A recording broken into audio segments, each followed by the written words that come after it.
ನಮಸ್ಕಾರ. ಸಾರ್ವಜನಿಕ ಸ್ಥಳಗಳಲ್ಲಿ ಅಂದ್ರೆ ಪಬ್ಲಿಕ್ ಪ್ಲೇಸ್ಗಳಲ್ಲಿ ಫ್ರೀ ವೈಫೈ ಸಿಕ್ಕಾಗ ಏನ್ ಮಾಡ್ತೀವಿ? ತಕ್ಷಣ ಕನೆಕ್ಟ್ ಮಾಡ್ಕೋತೀವಿ ಅಲ್ವಾ? ಆದರೆ ಆ ಒಂದು ಕ್ಷಣದ ಅನುಕೂಲದ ಹಿಂದೆ ಒಂದು ದೊಡ್ಡ ಕಣ್ಣಿಗೆ ಕಾಣದ ಅಪಾಯ ಅಡಗಿದೆ ಅನ್ನೋದು ಗೊತ್ತಾ?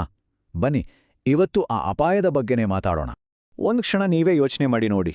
ಕಾಫಿ ಶಾಪ್ ಇರ್ಬೋದು, ರೈಲ್ವೆ ಸ್ಟೇಷನ್ ಅಥವಾ ಏರ್ಪೋರ್ಟ್, ಎಲ್ಲಾದರೂ ಫ್ರೀ ವೈಫೈಗೆ ಕನೆಕ್ಟ್ ಆಗಿದ್ದೀರಾ? ಖಂಡಿತ ಆಗಿರ್ತೀವಿ. ನಮ್ಮಲ್ಲಿ ಆಲ್ಮೋಸ್ಟ್ ಎಲ್ಲರ ಉತ್ತರ ಹೌದು ಅಂತಾನೇ ಇರುತ್ತೆ. ಆದರೆ ನೆಕ್ಸ್ಟ್ ಟೈಮ್ ಆ ಕನೆಕ್ಟ್ ಬಟನ್ ಒತ್ತೋ ಮುಂಚೆ ಒಂದೇ ಒಂದು ಸೆಕೆಂಡ್ ಯೋಚನೆ ಮಾಡಿ. ಯಾಕಂದ್ರೆ ಆ ಒಂದೇ ಒಂದು ಕ್ಲಿಕ್ ನಿಮ್ಮ ಇಡೀ ಡಿಜಿಟಲ್ ಲೈಫ್ನೇ ಡೇಂಜರ್ಗೆ ತಳ್ಬೋದು. ಹೌದು, ಅಷ್ಟು ಸೀರಿಯಸ್ ಇದು. ಸರಿ, ಹಾಗಾದ್ರೆ ಬನ್ನಿ ಡೀಟೇಲ್ ಆಗಿ ನೋಡೋಣ. ಈ ಫ್ರೀ ವೈಫೈ ಯಾಕೆ ಇಷ್ಟೊಂದು ಡೇಂಜರಸ್? ಇದರ ಹಿಂದಿರುವ ಆ ಕಣ್ಣಿಗೆ ಕಾಣದ ಅಪಾಯವಾದ್ರೂ ಏನು? ಫಸ್ಟ್ ಪಾಯಿಂಟ್, ಜಾಸ್ತಿ ಪಬ್ಲಿಕ್ ವೈಫೈ ನೆಟ್ವರ್ಕ್ಗಳು ಅನ್ಸೆಕ್ಯೂರ್ಡ್ ಆಗಿರ್ತವೆ. ಅಂದ್ರೆ ನೀವು ಕಳಿಸೋ ಡೇಟಾಗೆ ಯಾವುದೇ ಸೇಫ್ಟಿ ಲಾಕ್ ಅಂದ್ರೆ ಎನ್ಕ್ರಿಪ್ಷನ್ ಇರೋದಿಲ್ಲ. ಇದು ಹೇಗಪ್ಪ ಅಂದ್ರೆ ಜನ ತುಂಬಿರೋ ಒಂದು ರೂಮ್ನಲ್ಲಿ ನಿಂತ್ಕೊಂಡು ನಿಮ್ಮ ಬ್ಯಾಂಕ್ ಪಾಸ್ವರ್ಡ್ನ ಜೋರಾಗಿ ಕೂಗಿ ಹೇಳ್ದ ಹಾಗೆ. ಅಲ್ಲಿರೋ ಯಾರು ಬೇಕಾದರೂ ಅದನ್ನ ಈಸಿಯಾಗಿ ಕೇಳಿಸ್ಕೊಳ್ಬೋದು. ಇದೇ ಥರದ ಅನ್ಸೆಕ್ಯೂರ್ಡ್ ನೆಟ್ವರ್ಕ್ಗಳಿದೆಯಲ್ಲ, ಇವೇ ಹ್ಯಾಕರ್ಸ್ಗೆ ಒಂದು ರೀತಿ ಆಟದ ಮೈದಾನ ಇದ್ದಾಗೆ.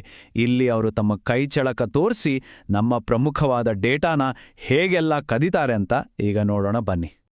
ನೋಡಿ, ಇದು ನಡೆಯೋದು ತುಂಬಾ ಸಿಂಪಲ್ ಆಗಿ. ಮೊದಲು ಒಬ್ಬ ಹ್ಯಾಕರ್ ಒಂದು ಫೇಕ್ ವೈಫೈ ನೆಟ್ವರ್ಕ್ ಕ್ರಿಯೇಟ್ ಮಾಡ್ತಾನೆ. ಉದಾಹರಣೆಗೆ ಫ್ರೀ ಏರ್ಪೋರ್ಟ್ ವೈಫೈ ಅಂತ ಏನೋ ಒಂದು ಹೆಸರು ಕೊಟ್ಟು. ಆಮೇಲೆ ನಾವು ಅದನ್ನೇನೋ ಅಸಲಿ ಅನ್ಕೊಂಡು ಕನೆಕ್ಟ್ ಆಗ್ತೀವಿ. ಅಷ್ಟೇ ಸಾಕು. ತಕ್ಷಣ ನಮ್ಮ ಮೊಬೈಲ್ನಿಂದ ಹೋಗೋ ಪ್ರತಿಯೊಂದು ಡೇಟಾ ಕೂಡ ಮೊದಲು ಆ ಹ್ಯಾಕರ್ ಕೈಗೆ ಸಿಕ್ಬಿಡುತ್ತೆ. ಹಾಗಿದ್ರೆ ಯಾವೆಲ್ಲ ಇನ್ಫಾರ್ಮೇಷನ್ ರಿಸ್ಕ್ನಲ್ಲಿದೆ ಯೋಚನೆ ಮಾಡಿ.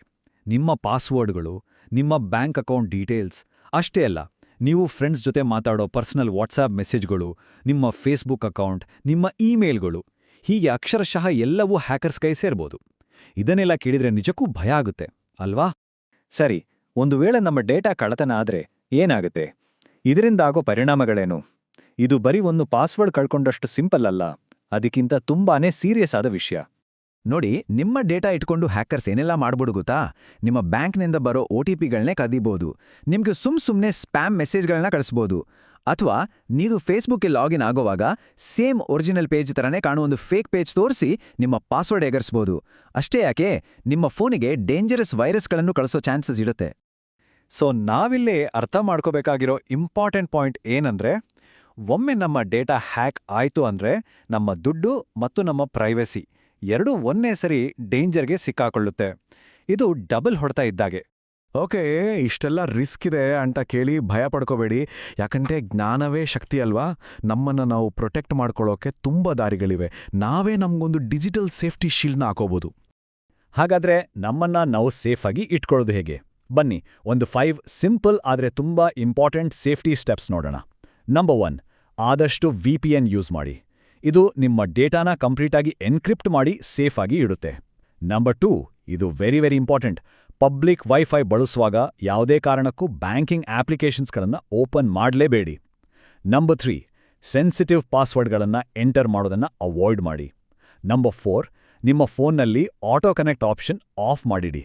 ಇದರಿಂದ ನಿಮ್ಮ ಫೋನ್ ಅದಾಗದೆ ಡೇಂಜರಸ್ ನೆಟ್ವರ್ಕ್ಸ್ಗಳಿಗೆ ಕನೆಕ್ಟ್ ಆಗೋದು ತಪ್ಪುತ್ತೆ. ಕೊನೆಯದಾಗಿ, ಬಹುಶಃ ಎಲ್ಲಕ್ಕಿಂತ ಮುಖ್ಯವಾದದ್ದು, ನಿಮ್ಮ ಎಲ್ಲ ಅಕೌಂಟ್ಗಳಿಗೂ 2 ಫ್ಯಾಕ್ಟರ್ ಅಥೆಂಟಿಕೇಶನ್ ಆನ್ ಮಾಡಿ. ಇದು ನಿಮ್ಮ ಅಕೌಂಟ್ಗೆ ಒಂದು ಎಕ್ಸ್ಟ್ರಾ ಸೇಫ್ಟಿ ಲೇಯರ್ ಕೊಡುತ್ತೆ. ಅದನ್ನ ಬ್ರೇಕ್ ಮಾಡೋದು ತುಂಬಾನೇ ಕಷ್ಟ. ಸೊ ಕೊನೆಗೆ ಹೇಳೋದಿಷ್ಟೇ, ಟೆಕ್ನಾಲಜಿ ಎಷ್ಟೇ ಅಡ್ವಾನ್ಸ್ ಆಗಲಿ ನಮ್ಮ ಸೇಫ್ಟಿ ಯಾವಾಗಲೂ ನಮ್ಮ ಕೈಲೇ ಇರುತ್ತೆ ಅಲ್ವಾ? ಯಾವುದೇ ಸಾಫ್ಟ್ವೇರ್ಗಿಂತ ನಮ್ಮ ಸ್ವಂತ ಜಾಗರೂಕತೆ ನಮಗೆ ದೊಡ್ಡ ರಕ್ಷಣೆ. ಹಾಗಾಗಿ ಈ ಒಂದು ಮಾತನ್ನ ಯಾವಾಗ್ಲೂ ನೆನ್ಪಿಟ್ಕೊಳ್ಳಿ, ಜಾಗೃತಿಯೇ ಸುರಕ್ಷಾ. ನಾವು ಎಷ್ಟು ಅಲರ್ಟ್ ಆಗಿರ್ತೀವೋ ಅಷ್ಟು ಸೇಫ್ ಆಗಿರ್ತೀವಿ. ಹಾಗಾದ್ರೆ ಮುಂದಿನ ಸಲ ನೀವು ಯಾವುದೇ ಅಕೌಂಟ್ಗೆ ಲಾಗಿನ್ ಆಗೋವಾಗ ಅಥವಾ ಯಾವುದೊಂದು ಫ್ರೀ ವೈಫೈಗೆ ಕನೆಕ್ಟ್ ಆಗೋವಾಗ ನಿಮ್ಗೆ ನೀವೇ ಈ ಪ್ರಶ್ನೆ ಕೇಳ್ಕೊಳ್ಳಿ, ನನ್ನ ಈ ಕನೆಕ್ಷನ್ ಸೇಫ್ ಆಗಿದೆಯಾ? ಈ ಒಂದು ಅರಿವಿದೆಯಲ್ಲ, ಇದೇ ನಮ್ಮನ್ನ ತುಂಬಾ ದೊಡ್ಡ ಅಪಾಯಗಳಿಂದ ಕಾಪಾಡುತ್ತೆ.